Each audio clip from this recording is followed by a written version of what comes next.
നമസ്കാരം. എൻ്റെ പേര് മനു കൃഷ്ണൻ. ഞാൻ ചെങ്കുളം MIM UPSലെ അധ്യാപകനാണ്. ഇന്ന് ഞങ്ങളുടെ എൻ്റെ ഏറ്റവും പ്രിയപ്പെട്ട അധ്യാപകൻ്റെ വീട്ടിലാണ് എൻ്റെ കുഞ്ഞുങ്ങളോടൊപ്പം. ബഡ്ഡിംഗ് റൈറ്റേഴ്സ് എന്ന് പറഞ്ഞ ഒരു പ്രോഗ്രാമുമായി ബന്ധപ്പെട്ട് ഒരു സാഹിത്യകാരനുമായി സംസാരിക്കണം എന്ന ചർച്ച വന്നപ്പോൾ എൻ്റെ മനസ്സിലേക്ക് ആദ്യം ഓടിയെത്തിയ മുഖമാണ് എൻ്റെ പ്രിയപ്പെട്ട അധ്യാപകൻ ശ്രീകുമാർ സാർ. ഒരു കാലഘട്ടത്തിൻ്റെ ഞങ്ങൾ യുവത്വത്തിൻ്റെയൊക്കെ ഒരു മാതൃകാ പുരുഷൻ. അദ്ദേഹം എഴുത്തിൻ്റെ ലോകത്തിലേക്ക് കടന്നു വന്നിരിക്കുകയാണ്. അധ്യാപനം കൊണ്ട് ഞങ്ങളെയൊക്കെ വിസ്മയിപ്പിച്ച, ഒരുപക്ഷെ എന്നിലെ അധ്യാപകനെ എനിക്ക് ഉണർത്താൻ കഴിഞ്ഞതിൽ ഏറ്റവും വലിയ സ്വാധീനം ചെലുത്തിയ മനുഷ്യനാണ്. അദ്ദേഹത്തിൻ്റെ മുന്നിൽ എൻ്റെ പ്രിയപ്പെട്ട കുഞ്ഞുങ്ങളുമായി വന്നിരിക്കുമ്പോൾ അതിയായ സന്തോഷം തോന്നുകയാണ്. എന്തായാലും എൻ്റെ കുഞ്ഞുങ്ങളെ എഴുത്തിൻ്റെ വഴിയിലേക്ക് കൂടി നയിക്കാൻ സാറിൻ്റെ വാക്കുകൾക്ക് കഴിയുമെന്ന് എനിക്ക് ഉത്തമമായ ബോധ്യമുണ്ട്. ഒരു സാഹിത്യകാരനെ അദ്ദേഹത്തിൻ്റെ വീട്ടിൽ ചെന്നൊന്ന് കാണണം എന്നിങ്ങനെ പറഞ്ഞു തുടങ്ങിയപ്പോൾ തന്നെ എൻ്റെ മനസ്സിലേക്ക് ഓടിയെത്തിയ മുഖമാണ് എൻ്റെ പ്രിയപ്പെട്ട അധ്യാപകൻ്റേത്. എൻ്റെ കുഞ്ഞുങ്ങൾക്ക് അദ്ദേഹത്തെ ഒന്ന് പരിചയപ്പെടുത്തി കൊടുക്കാം. അദ്ദേഹത്തിൻ്റെ വിലയേറിയ വാക്കുകൾ എൻ്റെ കുട്ടികൾക്ക് വലിയ സ്വാധീനം അവരുടെ ജീവിതത്തിൽ ചെലുത്താൻ കഴിയുമെന്ന് എനിക്ക് ഉത്തമമായ ബോധ്യമുണ്ട്. എല്ലാവർക്കും നമസ്കാരം. നിങ്ങളുടെ മനസ്സിൽ ഒരുപാട് ആഗ്രഹങ്ങളില്ലേ, സ്വപ്നങ്ങളില്ലേ? അത് ആരോടെങ്കിലുമൊക്കെ പറയാറുണ്ടോ? ആരോട് പറയും? അവരത് കേൾക്കാറുണ്ടോ? ദുരാഗ്രഹമൊന്നുമല്ലല്ലോ. നല്ല പഠിച്ച് നല്ല മിടുക്കരാകണമെന്നുള്ളൊരാഗ്രഹമുണ്ടല്ലേ? നല്ല ഉദ്യോഗസ്ഥരൊക്കെ ആകണമെന്ന് ആഗ്രഹമുണ്ട്. ഉണ്ട് എല്ലാവരിലും ഇല്ലേ? എന്നിട്ട് നല്ല ശമ്പളമൊക്കെ മേടിച്ച് നന്നായിട്ട് ജീവിക്കണം. നന്നായിട്ട് ജീവിക്കണമെന്ന് പറഞ്ഞാൽ എന്തുമായിരിക്കും ഉദ്ദേശിക്കുന്നത്? എങ്ങനെയായിരിക്കും നമ്മൾ നന്നായിട്ട് ജീവിക്കുന്നത്? ഓ, വെരി ഗുഡ്. മനസ്സിലായ? ഒറ്റ വാക്കിൽ പറഞ്ഞാൽ നമ്മൾ സ്നേഹിച്ച് ജീവിക്കണം. പൈസ കൊടുത്ത് നമുക്ക് ആർക്കെങ്കിലും കൊടുത്ത് തീർക്കാൻ പറ്റുമോ? നമ്മൾ മേടിക്കുന്ന ശമ്പളം ആർക്കെങ്കിലും കൊടുത്താൽ തികയുമോ? അപ്പോൾ നമുക്ക് പിന്നെ എന്ത് കൊടുക്കാനുണ്ട്? അതാദ്യം ആർക്കാണ് കൊടുക്കേണ്ടത്? ഇപ്പോൾ അച്ഛനമ്മമാർക്കെന്നാണ് നിങ്ങൾ പറയുന്നത്. പക്ഷെ ഞങ്ങളുടെയൊക്കെ പ്രായത്തിലെത്തുമ്പം അച്ഛനമ്മമാർക്കാണ് സ്നേഹം കൊടുക്കുന്നതെന്ന് നിങ്ങൾ പറയുമോ? ഉറപ്പുണ്ടോ? ഒരിക്കലും സ്നേഹിക്കാതിരിക്കുമോ അച്ഛനെയും അമ്മയും? ഇല്ല. കാരണം നമ്മൾ പിന്നീട് നിങ്ങളെല്ലാം ഞങ്ങളെപ്പോലെയൊക്കെ ആവും ഓരോ സമയത്തല്ലേ? അപ്പോഴും നമ്മൾ അടിസ്ഥാനപരമായി സ്നേഹിക്കേണ്ടത് നമ്മുടെ അച്ഛനമ്മമാരെ തന്നെ. ഇവർ സമുദ്ര വിഷൻ എന്ന് പറയുന്നൊരു ചാനലിൽ നിന്നാണ് വരുന്നത്. സമുദ്ര എന്ന് പറഞ്ഞാൽ കല്ലുവാതുക്കലിൽ മതേതര വയോജന കേന്ദ്രം നടത്തുന്ന ഒരു സ്ഥലമാണ്. മക്കൾ കൊണ്ടുവന്ന് ഉപേക്ഷിക്കുന്ന അച്ഛനമ്മമാരെയൊക്കെ സംരക്ഷിച്ച് പുലർത്തി അവർക്ക് ആഹാരവും വിശ്രമവും എല്ലാം നൽകി പോറ്റുന്ന ഒരു വലിയ സ്ഥാപനമാണ് സമുദ്ര മതേതര വയോജന കേന്ദ്രം. അവിടുത്തെ പ്രവർത്തകരാണ് ഈ വീഡിയോ ആയിട്ട് നമ്മുടെ മുമ്പിൽ എത്തിയിരിക്കുന്നത്. ഞാനവിടെ കൂടെ പോവും. ചിലപ്പോഴൊക്കെ അവിടെ അവർക്കുള്ള ഭക്ഷണം നമ്മൾ കൊടുക്കും. അതേപോലെ ഓരോരുത്തരും വന്ന് ചെയ്യുന്നുണ്ട്. അപ്പോൾ അവരുടെയൊക്കെ ജീവിതം കാണുമ്പം വലിയ വലിയ മക്കളുമാരാണ്. അവരെല്ലാം അവരെ കളഞ്ഞിട്ട് പോയി, ഉപേക്ഷിച്ചിട്ട് പോയ അച്ഛനമ്മമാരെയാണ്. അതുകൊണ്ടാണ് ഞാൻ നിങ്ങളുടെ അടുത്ത് ആദ്യമേ പറഞ്ഞത്, നമ്മളെങ്ങനെയാണ് ജീവിക്കേണ്ടത്? പരസ്പരം സ്നേഹിച്ച് ജീവിക്കും. എത്ര സ്നേഹിച്ചാലും തീരാത്ത ഒന്നാണ്, വലിയൊരു നിധിയാണ് സ്നേഹം, അല്ലേ? ഇപ്പം നമ്മുടെ കൂടെ നടക്കുന്നവരെയൊക്കെ നമുക്ക് കൂടെ നിർത്താൻ പറ്റണം. പൈസ കൊടുത്തൊന്നും നമുക്ക് എല്ലാവരെയും സ്നേഹിച്ച് ചേർക്കാൻ പറ്റത്തില്ല. പക്ഷെ ഉള്ളത് വീതിച്ചു കൊടുക്കാൻ പറ്റും, ആശ്വസിപ്പിക്കാൻ പറ്റും. നമ്മളൊരാൾ മരിക്കുന്ന വീട്ടിലോട്ട് നമ്മൾ ആൾക്കാർ കൂട്ടത്തോടെ ചെല്ലും, അല്ലേ? മരിച്ച വീട്ടിലോട്ടല്ല നമ്മൾ പോകേണ്ടത്. അവർ മരിക്കുന്നതിന് മുമ്പ് ജീവിച്ചിരിക്കുന്ന വീട്ടിലോട്ടാണ് പോകേണ്ടത്. ജീവിച്ചിരിക്കുമ്പോൾ നമ്മൾ എന്ന് കാണുമ്പോൾ അവർക്ക് കിട്ടുന്ന സന്തോഷത്താൽ അവർ പിന്നെയും ഒരു 10 ദിവസം കൂടെ ജീവിക്കും. മനസ്സിലായ? അതുകൊണ്ട് നമ്മൾ ചടങ്ങുകൾക്ക്, ആചാരങ്ങൾക്കല്ല പോകേണ്ടത്. ജീവിച്ചിരിക്കുന്ന മനുഷ്യരെ സ്നേഹിക്കാനും ആശ്വസിപ്പിക്കാനും വേണം. എങ്കിലേ നിങ്ങളിപ്പോൾ നടത്തുന്ന ഈ പഠനത്തിനൊക്കെ ഒരു അർത്ഥം ഉണ്ടാകും. എങ്കിലേ നിങ്ങൾ പഠിപ്പിച്ച അധ്യാപകർക്ക് മനസ്സിലൊരു കൃതാർത്ഥത തോന്നും, ഒരു സ്നേഹം തോന്നണ്ടേ, മറക്കാത്തൊരനുഭവമായി മാറണ്ടേ നിങ്ങൾ. അതാണ് എനിക്ക് ആദ്യം പറയാനുള്ളത്. രണ്ടാമത്, നിങ്ങളിപ്പം കുട്ടിക്കാലത്തല്ലേ, ബാല്യകാലത്തല്ലേ ഒരു മനുഷ്യൻ്റെ, നമ്മുടെ നാട്ടിലൊരു മനുഷ്യൻ്റെ ജീവിതത്തിലെ ഏറ്റവും നല്ല കാലമാണ് ഇത്. ഏതാ? കുട്ടിക്കാലം. പ്രത്യേകിച്ച് പഠിക്കുന്ന കാലം ഏറ്റവും നല്ല കാലവും. നിങ്ങളപ്പോൾ ജീവിക്കുന്നത് നിങ്ങളുടെ ഏറ്റവും സുവർണ അവസരത്തിലാണ്, കാലഘട്ടത്തിലാണ്. അപ്പോൾ അത് സുവർണ അവസരമാക്കി മാറ്റണമെങ്കിൽ ഭാവിയിലിരുന്ന് ഇങ്ങനെ ഓർക്കുമ്പം, ഞാൻ കടന്നു വന്ന ആ കാലത്തെക്കുറിച്ച് ഓർക്കുമ്പം നല്ല നിർവൃതി വരണം നമുക്ക്. ആ ഓർമ്മകൾ മതി നമുക്ക് കുറേ കാലം ജീവിക്കാൻ. ഈ പ്രായമായ അച്ഛനമ്മമാർ ഇപ്പോഴും ജീവിക്കുന്നത് എങ്ങനെയാണെന്നറിയോ? ഈ അനാഥാലയത്തിലാണെങ്കിലും അവരെ മക്കളെ വളർത്തിയ കാലഘട്ടത്തെക്കുറിച്ച് ഓർത്ത, അന്ന് അവർ കൊടുത്ത സ്നേഹവും അന്ന് മക്കൾ കൊടുത്ത സ്നേഹമൊക്കെ ഇങ്ങനെ ഓർക്കും. ഓർമ്മിച്ചാണ് അവർ ജീവിക്കുന്നത്. സങ്കടം ഉണ്ടെങ്കിൽ അവർ ആ ഓർമ്മയില്ല.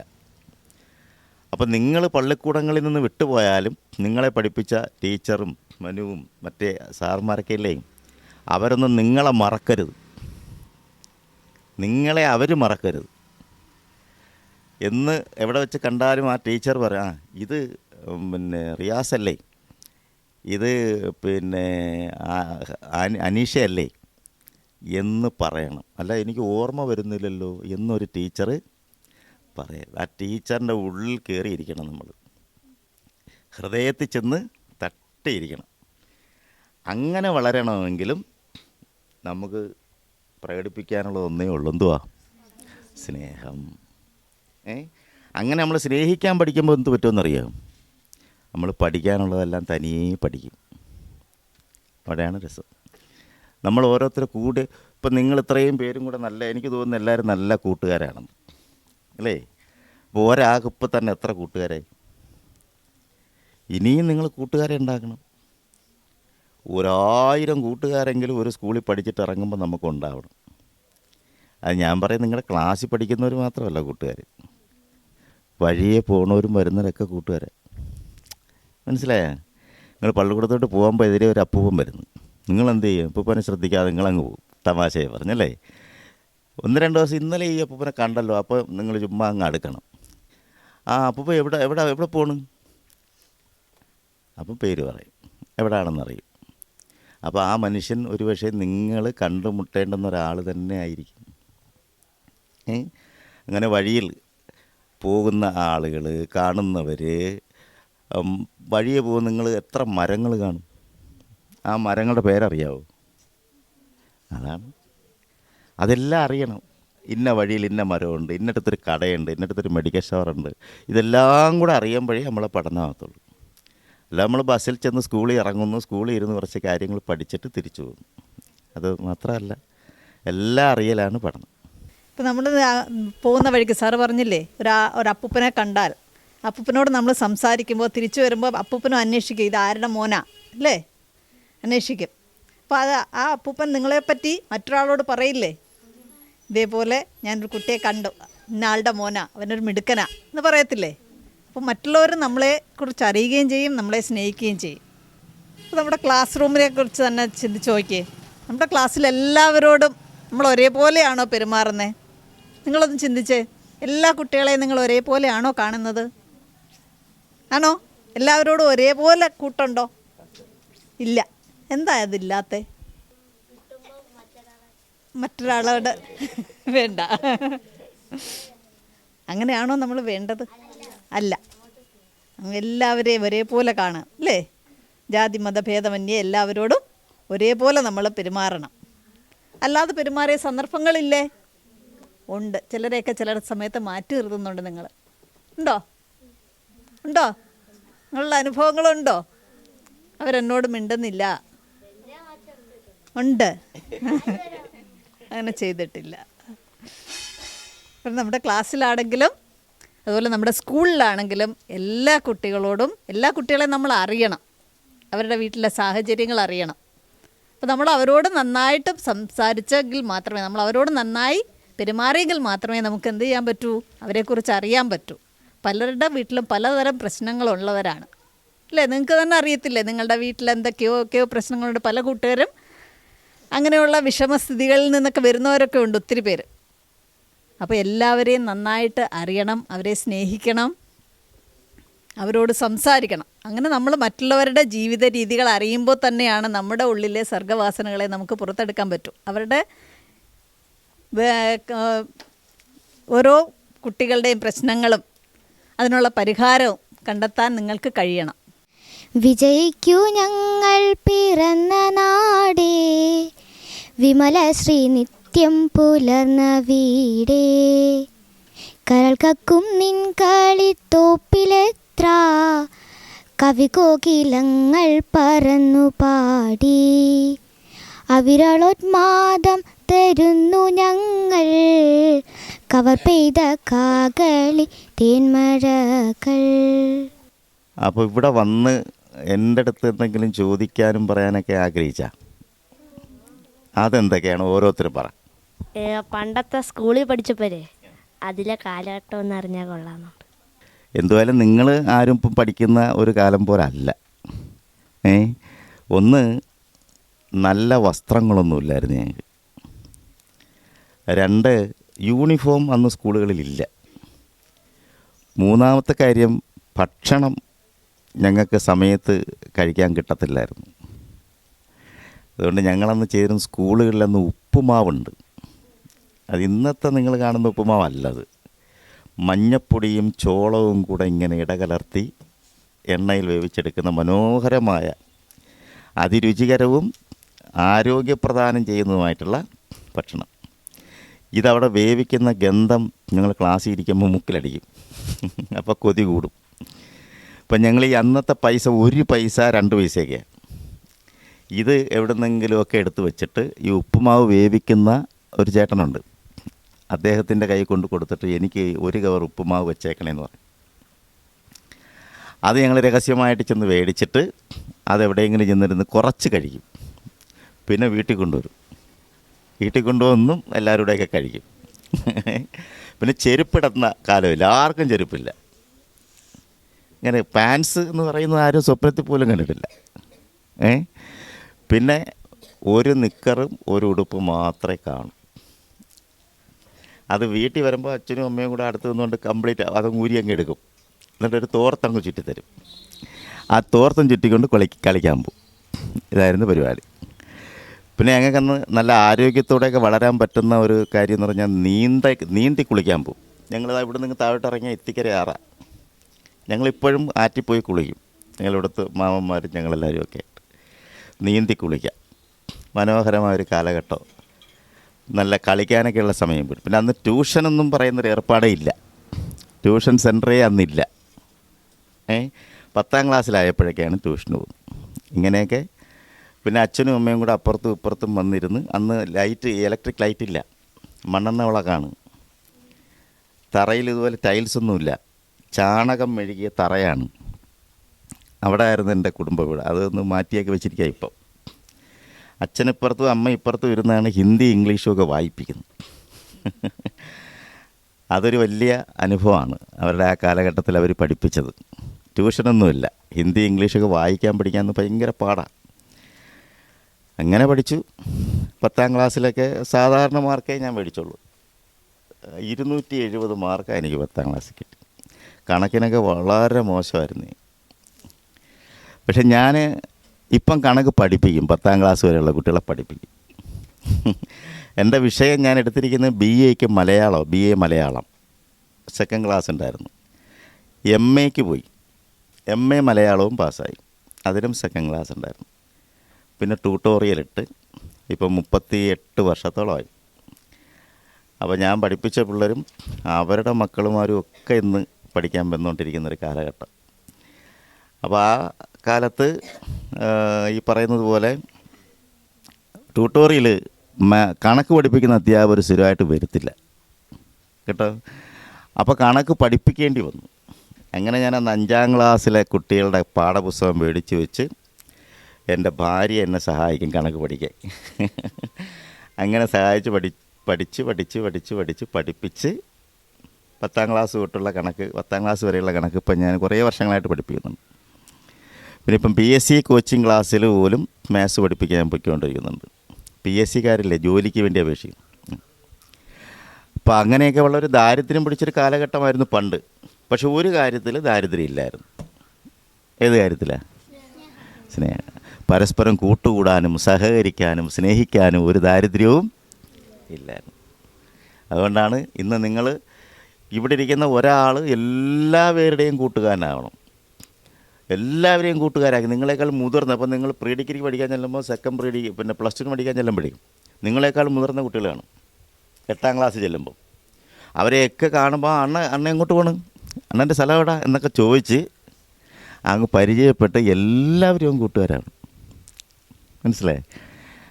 അങ്ങനെ തോമസ് ഹാർഡി എന്ന് പറഞ്ഞൊരു നോവലിസ്റ്റ് ഉണ്ട് ഇംഗ്ലണ്ടിൽ. Thomas Hardy. അദ്ദേഹത്തിൻ്റെ നോവലിൻ്റെ പേരാണ് ടസ്. ഇതാണ് ടസ്. അതൊരു നായികയുടെ പേരാ. ആ നോവലിൻ്റെ നായികയുടെ പേരാണ് ടസ്. അവൾ ആളുകളുടെ പഴിയെല്ലാം കേൾക്കും. വഴിയിലും കാണുന്നവരും പോകുന്നിടത്തും ഒക്കെ അങ്ങ് ചിലവരാ സംസാരിച്ചുകൊണ്ട് പോകും. അപ്പോൾ ഒരിക്കൽ അവൾ വലിയ പ്രശസ്തയായി തീർന്നപ്പോൾ ഒരു പത്രലേഖനം ചോദിച്ചു, നിങ്ങളെന്താ ഇങ്ങനെ ആളുകളെല്ലാം നിങ്ങൾ കിടന്നങ്ങ് പഴിക്കുകയാണല്ലോ, എന്നിട്ട് നിങ്ങളങ്ങനെ അവരൊന്നും പറയുന്നത് കേൾക്കുന്നുമില്ല. അപ്പോൾ അവർ പറഞ്ഞൊരു മറുപടി ഉണ്ട്, അതാണ് നിങ്ങൾ കേൾക്കേണ്ടത്. എന്താണെന്നറിയാം? എനിക്ക് 1000 പേജുള്ള ഒരു നോവലിൽ ആ നോവലിൻ്റെ ഏതെങ്കിലും ഒരു പേജിൽ, ആ ഒരു പേജിലെ ഏതെങ്കിലും ഒരു വരിയിൽ ഒരു വാക്കായിട്ട് ഒതുങ്ങാൻ എനിക്കിഷ്ടമല്ല. ആ നോവലിലെ എല്ലാ പേജിലും എല്ലാ വരികളിലും എൻ്റെ പേര് തിളങ്ങി നിൽക്കണം. അതുകൊണ്ട് എനിക്ക് കൂട്ടുകാരെന്ന് പറഞ്ഞാൽ ഈ പ്രപഞ്ചത്തിലുള്ളതെല്ലാം കൂട്ടുകാരാണ്. എൻ്റെ ബന്ധുക്കളാരെന്ന് ചോദിച്ചാൽ ഞാൻ കാണുന്നവരും കാണാത്തവരും എല്ലാം എൻ്റെ ബന്ധുക്കളാണ്. ഇങ്ങനെ ഒരു നായികയാണ് എനിക്ക് നിങ്ങൾക്ക് പരിചയപ്പെടുത്തണം. സാർ എഴുത്തിൻ്റെ മേഖലയിലേക്ക് എത്തിയത് എങ്ങനെയാണ്? ഞാനങ്ങനെ ഈ എഴുത്തുകാരനാകാനൊന്നും ആഗ്രഹിച്ച ആളല്ല. ഇപ്പോഴും അങ്ങനെ എഴുത്തുകാരനൊന്നും അല്ല. പക്ഷേ എന്നെ വായിക്കാനും എഴുതുവാനും ഒക്കെ പ്രേരണ തന്ന ഒരു വലിയ സ്ഥാപനം എൻ്റെ നാട്ടിലുണ്ട്. ആ സ്ഥാപനമാണ് പ്ലാക്കാട് പബ്ലിക് ലൈബ്രറി. കേട്ടാ, ഞാൻ 10ാം ക്ലാസ്സിലൊക്കെ പഠിക്കുമ്പം അമ്മ പുസ്തകം വായിക്കും. അപ്പോൾ അമ്മയ്ക്ക് വേണ്ടി ഞാൻ പുസ്തകം എടുക്കാൻ വായനശാലയിൽ പോകും. അത് കഴിഞ്ഞിട്ട് പിന്നെ വായനശാലയിൽ അംഗമായി, അവിടുത്തെ ആർട്സ് ക്ലബിൻ്റെ സെക്രട്ടറിയായി. പിന്നെ നാടകം ഞങ്ങൾ അഭിനയിക്കും. ഓണത്തിനൊക്കെ നാടകം എടുത്ത് അവതരിപ്പിക്കും. പിന്നെ ഡിഗ്രിക്ക് പഠിച്ച കാലം മുഴുവൻ ഞാൻ ആ വായനശാലയുടെ ലൈബ്രറിയനായിരുന്നു. ഈ പുസ്തകം കൊടുക്കുക എഴുതിയൊക്കെ ചെയ്യുന്ന ആളുണ്ടല്ലോ, അങ്ങനെ 8-9 കൊല്ലക്കാലം ലൈബ്രറിയനായിരുന്നു. പിന്നീട് ആ വായനശാലയുടെ ഭാരവാഹിയായി.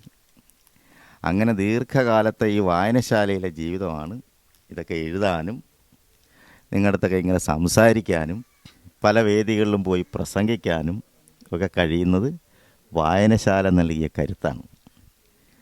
അതുകൊണ്ട് ഞാൻ പറയുന്നതറിയാം, നിങ്ങളെയൊക്കെ നാട്ടിൽ വായനശാലകളുണ്ടെങ്കിൽ അവിടെ പോയി പുസ്തകം എടുക്കുക, വായിക്കുക, വാങ്ങുക ഒക്കെ ചെയ്യുക. ഒരു ദിവസം നിങ്ങൾക്ക് ഒരു കഥ വായിക്കാം. എഴുത്തുകാരനാവാൻ പറ്റുന്ന വേറൊരു കാര്യം പറയാം. കവിതയൊക്കെ നിങ്ങൾക്ക് പെട്ടെന്ന് വായിച്ചാൽ മനസ്സിലാവില്ല. അതേസമയം ഒരു കഥ ഒരു ദിവസം വായിക്കാം. അത് നിങ്ങൾ പള്ളിക്കൂടത്തിരുന്ന് വായിക്കാം.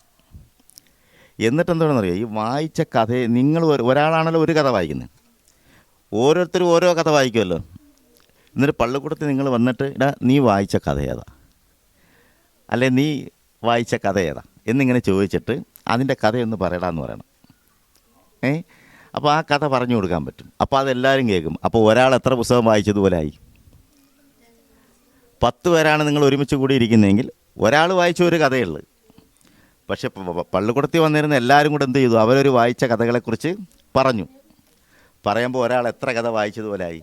10 കഥ വായിച്ചതുപോലെ.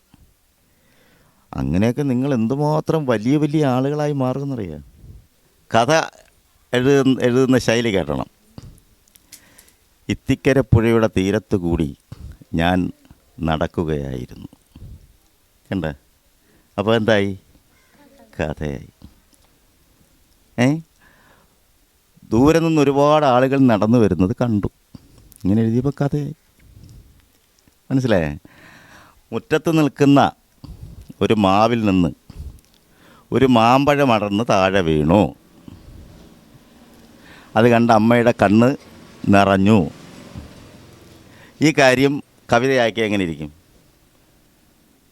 മുറ്റത്ത് നിൽക്കുന്ന മാവിൽ നിന്ന് ഒരു മാമ്പഴം അടർന്ന് വീണു. അത് കണ്ട് അമ്മയുടെ കണ്ണുകൾ നിറഞ്ഞു. അത് കവിതയാക്കിയാൽ നിങ്ങൾ കേട്ടിട്ടുണ്ടോ ആ കവിത? അങ്കണത്തൈമാവിൽ നിന്നാദ്യത്തെ പഴം വീഴുകെ അമ്മ തൻ നേത്രത്തിൽ നിന്നുതിർന്നു ചുടു കണ്ണീർ. അതാവും. കവിത എഴുതാനും ഒക്കെ എളുപ്പം.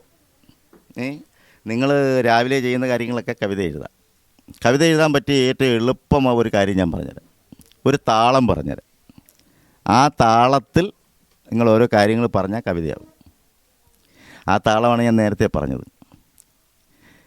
ഇന്നലെ എനിക്കൊരു ജാക്കറ്റു തയ്പ്പിച്ചല്ലോ, വന്ന പാടവളോതി വീട്ടിലെ വിശേഷങ്ങൾ. ഇത് വയലാർ രാമവർമ്മയുടെ ആയിഷ എന്ന ഖണ്ഡകാവ്യത്തിലെ ഞാനുമൻ കൂട്ടുകാരും ഇന്നു രാവിലെ ഒരു സാറിൻ്റെ വീട്ടിൽ പോയി കണ്ടതു വിശേഷങ്ങൾ. കണ്ടോ? അപ്പം നമ്മളിന്ന് രാവിലെ ഇടുന്ന കാര്യം കവിതയാക്കുന്നുണ്ടോ? അപ്പോൾ ആ താളം മനസ്സിട്ടേക്കണം. ഏതാളം? അങ്കണ തൈമാവിൽ നിന്ന് ആദ്യത്തെ പഴം വീഴെ അമ്മ തൻ നേത്രത്തിൽ നിന്നുതിർന്നു ചുടു കണ്ണീർ. ഈ താളമാണ് കേക. അല്ല, വലിയ കാര്യമൊന്നുമില്ല കേട്ടാ. ഈ വൃത്തത്തിൻ്റെ പേരെന്താ? ഈ കേകയിൽ നിങ്ങൾ കവിത എഴുതാം. ഏറ്റവും എളുപ്പം അതാ. ആ താളം മനസ്സിട്ടാൽ എല്ലാവർക്കും നമ്മൾ ഉദ്ദേശിക്കുന്ന കാര്യങ്ങളങ്ങ് എഴുതിയാൽ മതി. എഴുതുമ്പോൾ അതെന്തായി മാറും? കവിത. താളത്തിൽ എഴുതുമ്പം കവിതയാകും. അങ്ങനെ വായനശാലയാണ് എന്നെ ഇങ്ങനെയൊക്കെ വളർത്തിയത്, എഴുത്തുകാരനാക്കിയത്. മോന് മനസ്സിലായ? സാറ് മൊത്തത്തിൽ എത്ര പുസ്തകങ്ങൾ പ്രസിദ്ധീകരിച്ചിട്ടുണ്ട്? ഇപ്പം 4 പ്രസിദ്ധീകരിച്ചു. അതിനടുത്ത് ഇതിന് മുമ്പ് ഒത്തിരിയും കൊല്ലങ്ങൾക്ക് മുമ്പ് ഒരു പുരാണ ക്വിസ് എന്ന് പറയുന്നൊരു പുസ്തകമാണ് ആദ്യം പ്രസിദ്ധീകരിച്ചത്. അതിനുശേഷം രണ്ടാമത്തെ പുസ്തകം എന്താ? ഇതാണ് സീത. ഞാൻ കുമാരനാശാൻ എന്ന് കേട്ടിട്ടുണ്ടല്ലോ. അദ്ദേഹത്തിൻ്റെ പ്രസിദ്ധമായ ഒരു ഖണ്ഡകാവ്യമുണ്ട്, ചിന്താവിഷ്ടയായ സീത. ചിന്താവിഷ്ടയായ സീത. അത് നിങ്ങളെപ്പോലുള്ള കുട്ടികൾക്ക് മനസ്സിലാക്കാൻ വേണ്ടിയിട്ട് ഗദ്യത്തിൽ കഥ പോലെ എഴുതിയിരിക്കുകയാണ്. അതാണ് ഈ പുസ്തകം. ഇപ്പോൾ ഈ ജനുവരി 16 ആയിരുന്നു കുമാരനാശാൻ മരിച്ചിട്ട് 100 വർഷം കഴിഞ്ഞു. ഒരു നൂറ്റാണ്ട്. പല്ലന എന്ന് പറയുന്ന സ്ഥലത്തുള്ളൊരു ബോട്ട് അപകടത്തിലാണ് ആശാൻ മരിക്കുന്നത്. അതുകൊണ്ട് ആശാൻ്റെ ശവശരീരം അടക്കിയിരിക്കുന്നത് പല്ലനയിലാണ്.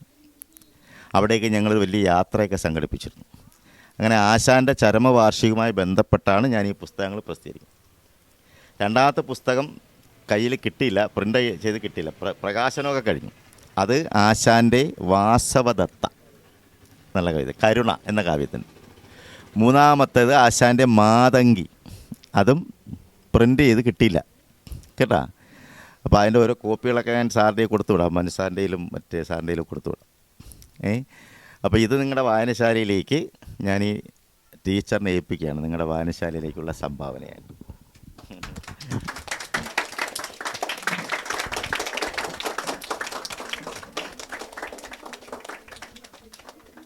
ഈ വള്ളിയിൽ നിന്നു ചെമ്മേ പൂക്കൾ പോകുന്നിതാ പറന്നമ്മേ. ഈ വള്ളിയിൽ നിന്നു ചെമ്മേ പൂക്കൾ പോകുന്നിതാ പറന്നമ്മേ.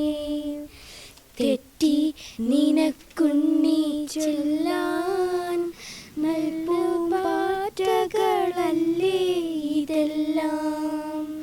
അങ്ങേ സ്വാധീനിച്ച സാഹിത്യകാരൻ ആരാണ്? എന്നെ സ്വാധീനിച്ച എഴുത്തുകാരനാരെന്ന് ചോദിച്ചാൽ ഞാൻ ഒരുപാട് വായിച്ചിട്ടുള്ളത് MT വാസുദേവൻ നായരുടെ കഥകളാണ്. കേട്ടണ്ട? ഇപ്പോഴും ജീവിച്ചിരിക്കുന്ന വലിയ എഴുത്തുകാരൻ MT വാസുദേവൻ നായർ. അദ്ദേഹത്തിൻ്റെ കഥകളാണ് ഞാൻ കൂടുതൽ വായിച്ചത്. അതിലും അദ്ദേഹത്തിൻ്റെ ഏറ്റവും എനിക്കിഷ്ടപ്പെട്ട നോവൽ എന്ന് പറയാൻ മഞ്ഞ് ആണ്. മഞ്ഞ്. അതൊക്കെ ഇപ്പം നിങ്ങൾക്ക് വായിച്ചാൽ മനസ്സിലാവില്ല, ഇച്ചിരി കഴിയുമ്പോൾ മനസ്സിലാവും. സാറിന് ഇഷ്ടപ്പെട്ട എഴുത്തുകാരൻ ആരാ? എനിക്ക് ഏറ്റവും ഇഷ്ടപ്പെട്ട കവി കുമാരനാശാൻ തന്നെ. അദ്ദേഹമാണ് മലയാളത്തിലെ ഏറ്റവും വലിയ കവി. കുമാരനാശാന്റെ കൃതികളിൽ ഏതെങ്കിലും ഒരു കഥാപാത്രത്തെക്കുറിച്ച് വർണ്ണിക്കാമോ? പിന്നെന്ത്, ആശാൻ്റെ ഏറ്റവും പ്രസിദ്ധമായ ഒരു കാവ്യമാണ് അവസാനത്തെ കരുണ. കരുണയിലെ നായികയാണ് വാസവദത്ത. ഇതുമാണ് വാസവദത്ത. വാസവദത്തയെ ആശാൻ വർണ്ണിക്കുന്നത് എങ്ങനെയാണ്? മെല്ലെ ഒട്ടുചാഞ്ഞും വക്കിൽ കസവു മിന്നും പൂവാട തെല്ലളകോപരിയൊരു വശത്താക്കിയും ലോലമോഹനമാം തങ്ക പങ്കജത്തെ വെല്ലും വലങ്കാലിടത്തു തുടക്കാമ്പിൽ കയറ്റി വച്ചും കഞ്ചബാണൻ തൻ്റെ പട്ടം കെട്ടിയ രാജ്ഞി പോലൊരു മഞ്ജുളാങ്കിയിരിക്കുന്നു മതിമോഹിനി. ഇങ്ങനെയാണ് വാസവദത്തെ അവതരിപ്പിക്കുന്നത്. വീണാഭൂവിനെ കുറിച്ച് കേട്ടിട്ടുണ്ട് നിങ്ങൾ? ഹാ പുഷ്പമേ എന്ന് പറയുന്നത് അധിക തുങ്കപദത്തിൽ എത്ര ശോഭിച്ചിരുന്നിതൊരു രാജ്ഞി കണക്കയേ നീ. ശ്രീഭൂവിലസ്ഥിര അസംശയം ഇന്നു നിന്റെ ആ ഭൂതിയങ്ങ് പുനരങ്ങ് കിടപ്പിതോർത്താൽ. സാറിന്റെ അനുഭവങ്ങളെ തന്നെയാണോ കവിതയായിട്ട് വർണ്ണിച്ചിരിക്കുന്നത്? തന്നെ. നമുക്ക് അനുഭവം ഉണ്ടെങ്കിലേ നമുക്ക് എഴുതാൻ പറ്റൂ. അതിന് കവിതയെക്കുറിച്ചൊരു നിർവചനം പറഞ്ഞിട്ടുണ്ട്. Poetry is the spontaneous overflow of powerful feelings recollected in tranquillity. Wordsworth പറഞ്ഞാണ്, നമ്മൾ നടന്ന കാര്യങ്ങളെല്ലാം വളരെ പ്രശാന്തമായൊരു സാഹചര്യത്തിലിരുന്ന് ഓർമ്മിച്ചെടുക്കുന്നതാണ് കവിതയെന്ന്. പോയട്രി ഈസ് സ്പോണ്ടേനിയസ്, അനർഗളമായ, ഓവർഫ്ലോ, ഒഴുക്ക്, ഓഫ് പവർഫുൾ ഫീലിങ്സ്, ശക്തമായ വികാരങ്ങളുടെ അനർഗളമായ ഒഴുക്കാണ് കവിത. Recollected in tranquillity. ട്രാങ്ക്വിലിറ്റി ഏകാന്തത. ഏകാന്തതയിൽ ഇരുന്നു കൊണ്ട് നമ്മൾ ഓർമ്മിച്ചെടുക്കുന്നതാണ്, റീകളക്റ്റ് ചെയ്യുന്നതാണ് പോയട്രി എന്ന് പറയുന്നത്. വേഡ്സ്വർത്ത് എന്ന് പറയുന്ന ലോകപ്രശസ്തനായ ഇംഗ്ലീഷ് കവിയാണ് അത് നിർവഹിച്ചിരിക്കുന്നത്. അതുകൊണ്ട് ഓർമ്മകളാണെല്ലാം. കേട്ടാ? ഒരു കവിതയ്ക്ക് സാധാരണ എത്ര വരി നമുക്ക് എഴുതാം?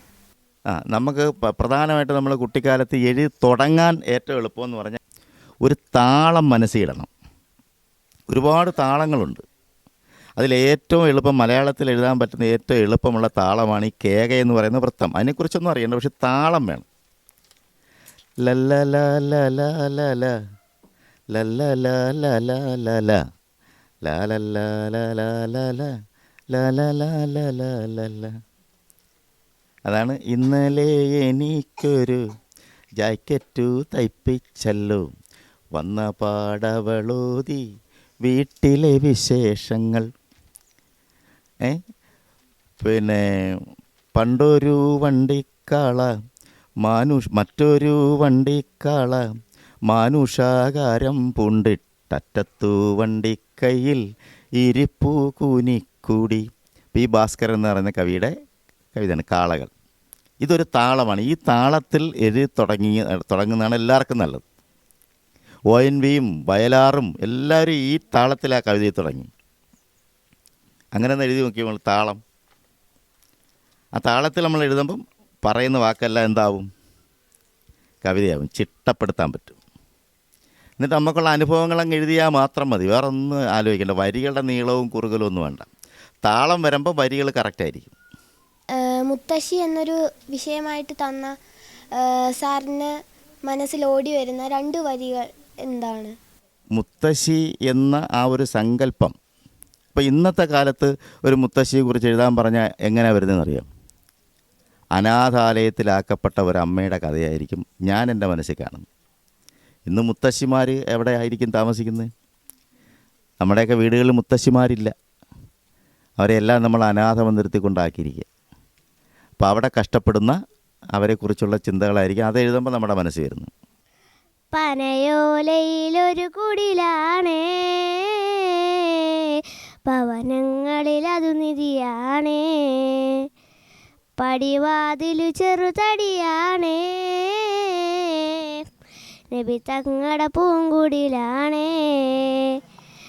പനയോലയിലൊരു കുടിലാണേ,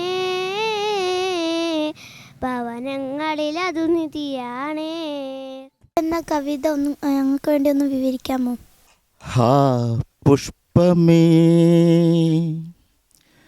അധിക തുങ്കപദത്തിലെത്ര ശോഭിച്ചിരുന്നിതൊരു രാജ്ഞി കണക്കയേ നീ. ശ്രീഭൂവിലസ്ഥിര അസംശയം ഇന്നു നിന്റെ ആഭൂതിയങ്ങ് പുനരങ്ങ് കിടപ്പിതോർത്താൽ. ലാളിച്ചു പെറ്റലത അൻപൊടു ശൈശവത്തിൽ പാലിച്ചു പല്ലവപുടങ്ങളിൽ വച്ചു നിന്നെ. ആലോലവായു ചെറുതൊട്ടിലുമാട്ടി താരാട്ടാലാപമാർന്നു മലരേ ദലമർമരങ്ങൾ. ശീലിച്ചു ഗാനം ഇടചേർന്ന് ശിരസ്സുമാട്ടിക്കാലത്തെഴും കിളികളോടത മൗനമായി നീ. ഈ ലോകതത്വവുമയെ തെളിവാർന്ന താരജാലത്തോട് ഉന്മുഖതയാർന്നു പഠിച്ചുരാവിൽ. ആ ഈ വണ്ണമൻപൊടു വളർന്നത നിന്റെ അംഗമാവിഷ്കരിച്ചു ചില ഭംഗികൾ മോഹനങ്ങൾ. ഭാവം പകർന്നു വദനം കവിൾ കാന്തിയാർന്നു പൂവേ അതിൽ പുതിയ പുഞ്ചിരി സഞ്ചരിച്ചു.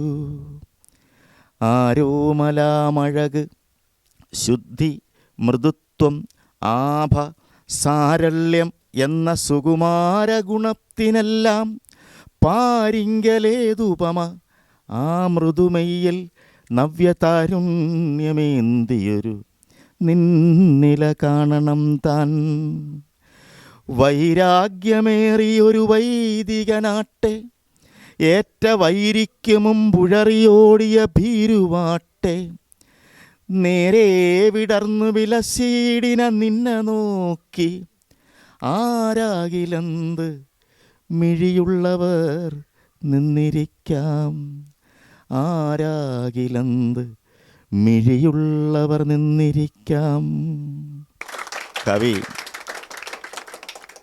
കവി തന്നെ ആ പൂവിനെ നോക്കി നിന്ന കവി തൻ്റെ കണ്ണിനോട് പറയുകയാണ് അവസാനം, കണ്ണേ മടങ്ങുക, കരിഞ്ഞും അലിഞ്ഞും ആശുമണ്ണാകുമീ മലര്, വിസ്മൃതമാകുമിപ്പോൾ സാധ്യമെന്തു കണ്ണീരിനാൽ, അവനി വാഴ്വു കിനാവു കഷ്ടം. ഇതാണ് വീണപൂലെ അവസാനത്തെ വരി. കവിതയൊക്കെ എങ്ങനെ ഉണ്ടായിരുന്നു? കവിത എഴുതാൻ പറ്റുമോ? അത് പറഞ്ഞപ്പോൾ എന്താണ് സൗണ്ട് ഇല്ലാത്ത? കവിത എഴുതാൻ പറ്റുമോ? എഴുത്തിൻ്റെ ലോകത്തിലേക്ക് നിങ്ങൾക്കൊരു വഴി കിട്ടിയിരിക്കുകയാണ്. വലിയ വലിയ കാര്യങ്ങളാണോ എഴുതാൻ പറഞ്ഞത്? ജീവിതത്തിൽ നടക്കുന്ന കാര്യങ്ങൾ തന്നെയാണ് കവിതയായി മാറുന്നത് അല്ലേ? അപ്പോൾ എല്ലാവർക്കും എഴുതിക്കൂടെ? എല്ലാവരും എഴുതണം കേട്ടോ. നമ്മുടെ സ്കൂളിൽ നിന്ന് പോകുന്ന എല്ലാ കുട്ടികളും കവിയത്രികളും കവികളും ഒക്കെ ആയിട്ട് മാറണം കേട്ടോ. ഒരു കാലഘട്ടത്തിൽ നിങ്ങൾ എഴുതുന്ന കവിതകളും ഗ്രന്ഥങ്ങളും കൃതികളും ഒക്കെ നമ്മുടെ പുസ്തകങ്ങളിൽ അച്ചടിച്ച് വരണം. വരുമോ? വരത്തില്ലയോ? അന്ന് നമ്മുടെ സ്കൂളിൻ്റെ പേര് ഓർക്കുമോ? ശ്രീകുമാർ സാറിനെ ഓർക്കുമോ? ചുമ്മാതെ ഒന്നുകൂടെ ഉറക്കേ. ഇഷ്ടപ്പെട്ടോ? ഇന്നത്തെ ദിവസം ജീവിതത്തിൽ മറക്കാനാകാത്ത അനുഭവമായില്ലേ? വലിയ സന്തോഷം. ഒരുപാട് കാര്യങ്ങൾ ഈ കുറച്ച് സമയത്തിനുള്ളിൽ ഒരുപാട് കാര്യങ്ങൾ അറിയാൻ വേണ്ടി നിങ്ങൾക്ക് പകർന്നു തന്നു നമ്മുടെ ഗുരുനാഥൻ. ഒരുപാട് സന്തോഷം. നമ്മുടെ സ്കൂളിൻ്റെ എല്ലാ കാര്യങ്ങളിലും നമുക്ക് ബന്ധപ്പെടുത്തി കൊണ്ടുപോകാൻ ശ്രീകുമാർ സാറ് നമ്മുടെ കൂടെ ഉണ്ടാകണം എന്നാണ് എൻ്റെ ഒരു അഭ്യർത്ഥന. നമ്മുടെ സ്കൂളിൻ്റെ എല്ലാ കാര്യങ്ങളിലും സാറ് പങ്കെടുക്കണം എന്നൊരു അഭ്യർത്ഥന കൂടി വയ്ക്കുകയാണ്. ഏതെങ്കിലുമൊക്കെ തലത്തിൽ നമ്മുടെ സ്കൂളിനെ കൂടി ഉൾപ്പെടുത്തി എന്തെങ്കിലുമൊക്കെ സാറിന് പ്രോഗ്രാമുകളൊക്കെ വരുമ്പോൾ നമ്മുടെ സ്കൂളിനെ കൂടി ഉൾപ്പെടുത്തണം എന്നൊരു അഭ്യർത്ഥന കൂടി സാറിൻ്റെ മുന്നിൽ ഈ സമയത്ത് ഞാൻ വെക്കുകയാണ്. ആ അഭ്യർത്ഥന സാറ് തീർച്ചയായും സ്വീകരിക്കുമെന്നാണ് അല്ലേ? നമ്മുടെ സ്കൂളിനെ കൂടി ഉൾപ്പെടുത്തേണ്ട എല്ലാ കാര്യങ്ങളിലും നമുക്കും പോകേണ്ട എല്ലാ കാര്യങ്ങൾക്കും തീർച്ചയായും സാർ ഉൾപ്പെടുത്തും കേട്ടോ. നമുക്ക് എല്ലാവർക്കും കൂടെ പറയാം. അപ്പോൾ വലിയ സന്തോഷം. ഇനി ഔപചാരികമായി പറയുകയാണെങ്കിൽ MIM UPSൻ്റെ ഇന്നത്തെ ഈ ദിവസം, ഈ ഉച്ചവരെയുള്ള ദിവസം ഞങ്ങൾക്ക് അവിസ്മരണീയമാക്കി തന്ന പ്ലാക്കാർഡിൻ്റെ അഭിമാനമായി മാറിയ പ്ലാക്കാർഡ് ശ്രീകുമാർ സാറിന് ഞങ്ങളുടെ സ്കൂളിൻ്റെയും സ്കൂൾ മാനേജ്മെൻറ്റിൻ്റെയും വിദ്യാർത്ഥികളുടെയും രക്ഷിതാക്കളുടെയും PTA-യുടെയും MPT-യുടെയും ഒക്കെ അവരുടെയൊക്കെ വാക്കുകളിൽ ഞാൻ നന്ദി രേഖപ്പെടുത്തുകയാണ്. സാറിന് ഒരുപാട് ഒരുപാട് ഒരുപാട് ഒരുപാട് നന്ദി ഉണ്ട് സാർ, ഇന്നിങ്ങനെ ഒരു ദിവസം ഞങ്ങൾക്ക് വേണ്ടി സമ്മാനിച്ചതിന്. സാറിൻ്റെ വിലയേറിയ സമയങ്ങളിൽ നിന്നും ഇത്രയും സമയം ഞങ്ങളുടെ കുഞ്ഞുങ്ങൾക്ക് വേണ്ടി മാറ്റിവെച്ചതിനും അവരോടൊപ്പം അവരുടെ കൂടെ ഈ ഒരു ദിവസം ആഘോഷമാക്കി തന്നതിനും ഒരുപാട് നന്ദി. ആരാരും മനസ്സിൽ നിന്നൊരിക്കലും മറക്കുവാൻ ആവാത്ത വിധമുള്ളതായ എല്ലാം ആഡംബരങ്ങളും ഒന്നായി കൂട്ടിക്കെട്ടിക്കൊണ്ടാടുന്ന ആനന്ദമൃത കല്യാണം. പൂരണപ്പാതയുടെ നടുവിൽ അതിലകമതിയുടെ മേടയിലെ പൂമുല്ലപ്പന്തലും അതിലക പുറമത് പലവിധ നിറമാലേ പൂവാടി കസവത് തിളങ്ങിടും വിളങ്ങിടും മണിമനലിശലാലേ കൊഞ്ചുന്ന കൊഞ്ചുന്ന അടിയടി മുടികൺ അഞ്ചുന്ന തോരണ കമാലമിനാലും വൈദ്യുതി പ്രകാശമിനാലും ജിൽ ജിൽ ജിൽ ജിൽ ജിൽ ജിൽ ജിൽ ജിൽ ഹൂവേ സിൽ സിൽ സിൽ സിൽ സിൽ സിൽ സിൽ സിൽ സിൽ സിൽ മിൽ മിൽ മിൽ മിൽ മിൽ മിൽ തോം തക തക തക തൈതോം താളം തരികിട തിണചുണ സരിഗമ സരിഗമ പദനിസ സനിത പമഗരിസ സരിഗമ പദനിസ സരിഗമ പദനി സംകൃത പമഗരി തിമഗരി പദനിസ സ സ സ രിരി രിരി ഗ ഗ ഗ ഗ ഗ സ സരി രി ഗ ഗ ഗ മമ്മ പപ്പ പപ്പ സ സ സ സ നിന്നി സ സ സ സ സാരസംകൃത പമകരിമേളം സാന്ദ്രമധുരിമമായൊരു മേളം ഹന്നാനേ ഹന്നാനേ